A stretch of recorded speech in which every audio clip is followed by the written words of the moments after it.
النهارده جايبه لكم وصفه حلوه قوي لرمضان. قد ايه الوصفه دي موفره جدا وهترمي معاكي كميه كبيره قوي قوي قوي من الحلويات. عايزه اقولك لو عندك عزومه في رمضان وحيرانه كده تعملي حلو ايه النهارده، او حتى نفسك تعملي صنف حلويات يقعد معاكي حبه كده وما تقوميش كل يوم تخشي المطبخ، ويكون طعم ولذيذ وولادك يحبوه، يبقى هو الوصفه دي. انا متاكده زي ما عجبتني هتعجبكم انتوا كمان. النهارده عملت الجلاش بحشوه اقتصاديه، بس لذيذة جدا جدا جدا. كل اللي هياكله هيعشقوا كده وهيحبوا جدا وهيطلبوا منك كل مرة. اللهم بلغنا رمضان، كل سنة وانتم طيبين. اوعوا تنسوني في اللايك والشير والكومنت الحلو اللي زيكم تحت. انا شيرين من مصر. اول حاجة هعملها هبتدي بالشربات علشان يلحق يبرد معايا. كوبايتين الا ربع من السكر، عليهم كوباية وربع من المية. هسيبهم على النار يغلوا، بس الاول هحط لهم عصرة من الليمون. مش هقلبهم خالص خالص عشان السكر ما يسكرش بعد كده ويتعقد كويس جدا معايا. هرفعه على النار، وقبل ما اطفي النار بضيف له نقطتين من الفانيليا. بيقعد على النار تقريبا 12 دقيقة. دلوقتي الحشوة بتاعتي هي الكنافة. ايوه زي ما اقولك كده. عارفة لو قستي سعر الكنافة بسعر المكسرات هتلاقي فرق كبير جدا، والطعم بيبقى لذيذ كمان. ده نص كيلو من الكنافة. انا هحتاج نصه بس، يعني في حدود ربع كيلو يمكن اقل كمان. الكنافة دي كانت مفرومة بس محطوطة في الفريزر. هبتدي كده فرفرها بعيد عن بعضيها ونروح نحمرها على طول. عندك طريقتين للتحمير، ممكن تفرشيها في صاج وتدخليها الفرن وكل وقت والتاني تبتدي تقلبيها، وطبعا تضيفي لها السمنه، او تحمريها على عين البوتاجاز. انا بحب جدا احمرها على عين البوتاجاز، بحس ان هي احلى بكتير. حطيت حته من السمنه البلدي حلوه كده على البوتاجاز، واستخدمي اي ماده دهنيه انت تفضليها. هبتدي احط الكنافه بتاعتنا بالشكل ده. انا هحمر النص كيلو كله، هعين الربع التاني في الفريزر ينفعني في اي وصفه بعد كده. ابتديت احط شويه من الكنافه واقلبهم، هنزل بقى بكميه الكنافه كامله، وابتدي اقلبها من وقت للتاني زي ما تكوني بتحمري شويه شعريه للرز بالظبط. ده نص كيلو من الكنافه. هبتدي احمرهم بقى كده وافضل ايدي رايحه جايه فيهم. تقدري زي ما بقولك تدخليها الفرن وتفتحي عليها الشوايه وتفضلي تقلبيها من وقت للتاني برضو. اللي تحبيه اعمليه، الاتنين صح جدا. هقلبها لحد ما كلها تاخد اللون الذهبي المحمر، كانك بالظبط قايمه تعملي شويه رز بالشعريه. بس كده يا حبايبي. من وقت للتاني مهم ما تسيبهاش تتحرق. خلي النار متوسطه عشان ما تشيطش معاكي. انا عايزاها بس متحمره واخده كلها لون واحد. وطبعا فرفريها، كل ما تلاقي حصل تكتلات من السمنه هنفرفرها لحد ما تاخد معايا اللون ده. بمجرد ما تتحمر اقلبها على طول في صينيه علشان الحراره ما تزودش اللون بتاعها وتتحرق. لازم تقلبيها في صينيه على طول تتبرد. بعد ما قلبتها في صينيه هبتدي اخد الجزء اللي انا هعمله واحط عليه شويه صغيرين من السوداني، يجي معلقتين كده. اي مكسرات تحبيها، وممكن تضيفي جوز هند او زبيب اللي تحبيه. شويه من الشربات التقيل اللي احنا عاملينه، يعني في حدود معلقتين من الشربات.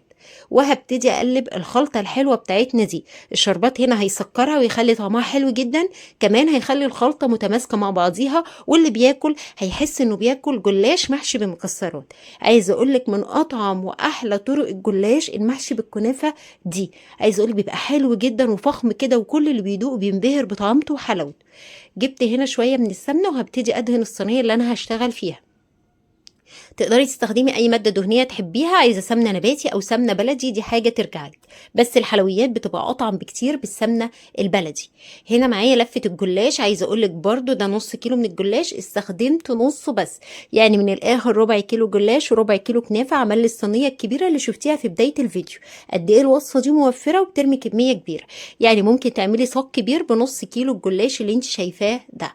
خلاص. هبتدي بقى دلوقتي اخد الجلاش بتاعنا وهدهن الورقه من فوق كده. انا بستخدم لصوابع الجلاش دي ورقه واحده بس. بتني جزء من طرفها كده بعد ما بدهنها بالسمنه علشان خاطر احط عليها الحشوه بتاعتنا. وابتدي اجيب الحشوه واوزعها على الجلاش اللي احنا تنيناه بالشكل ده اهو. عايزاكي بقى تجربي الوصفة دي وتنوري بيها سفرتك، وترجعي تقولي لي رأيك ايه تحت في الكومنتات. انا متأكدة يا حبايبي انها هتعجبكم جدا جدا. هرول الجلاش معانا بالشكل ده على شكل صباع كده، وابتدي احطه في الصينية اللي احنا دهناها، وهكذا. طبعا يا جماعة تقدروا تعملوا الحشوة زي ما بتحبوا، حادق او حلو. يعني ممكن الوصفة دي تمشي باللحمة المفرومة، يا ما اقولكيش بتبقى طعمة بشكل، بس طبعا مش هنحتاج لها شربات. وممكن تحطي اي حشوة جواها، ممكن تحطي شوية كاستر، مهلبية، اللي تحبيه، في كل الحالات تحفة. فكرتها حلوة جدا وطعمها حلو قوي واقتصادية، وبترمي معاكي كمية مهولة من الحلويات. هخلص كل الكمية بالطريقة اللي انتوا شايفينها دي، وهرصها في الصاج بالشكل ده. ممكن تكتري عن كده، ده ربع كيلو من الجلاش يا جماعة. هبتدي اقسمها كده يعني بصوا بالحق زي ما بيقول، يعني اشوف هتقسم لي قد ايه. هي عملت لي 4 صوابع بالعرض، غير بقى كل اللي بالطول اللي انتوا شايفينه ده، يعني فاهميني؟ قسمت الصينيه على 4 كده.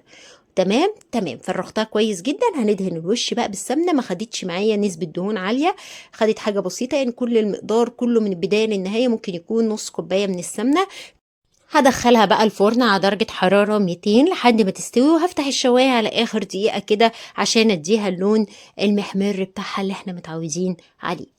كده دخلت الفرن، خرجت معايا بالشكل الحلو قوي ده. هبتدي بقى اسقيها الشربات التقيل البارد اللي احنا عملناه في بداية الفيديو. تقدري يعني طريقة الشربات دي تستخدميها لمعظم الحلويات. معظم الحلويات بتاخد الشربات التقيل البارد، بيبقى مظبوط جدا، سمكه حلو قوي، ما بينشفش الحلويات، ما بيقلبش معاكي يعني سكر بعد فترة. لا، تحفة، الطريقة دي حلوة جدا. ليه؟